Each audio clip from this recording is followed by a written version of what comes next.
True Detective Night Country ends its 6 episode run tonight, so let's throw one last Hail Mary theory out there for good measure. Whether we can attribute this to bad writing slash a confusing story or even a good mystery, admittedly, this is one of the first shows in a long time that I can't come up with some kind of theory to tie everything together.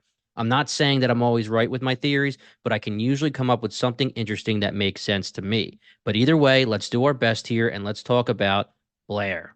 Some of you may be saying, who the heck is Blair? And you wouldn't be too out of line saying that because she's only been in about 4 scenes this entire season. But here she is right here.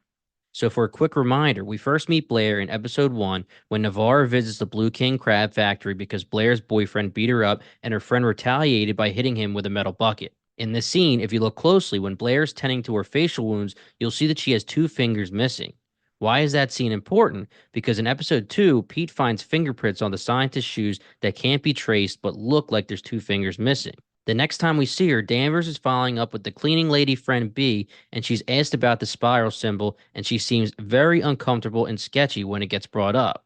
And lastly, as recently as last episode, we see Blair conveniently show up in the laundromat when Kavik and his friend are trying to explain to Navarro that the spiral symbol is a warning. Why would they show Blair in the background just showing up at this specific time? It almost seemed like Blair was following either Navarro or Kavik. Now, so many of you are probably thinking, okay, she's sketchy, yeah, that's great, but she's hardly in the show. How can she be Annie K's killer? Well, just think about it here. Spoilers for season 1 ahead, by the way, so make sure you've seen season 1 before you continue watching.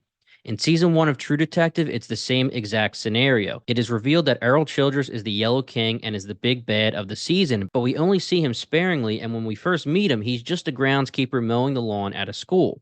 We barely see him at all, but when he's revealed as the big bad, he becomes one of the best television villains of all time.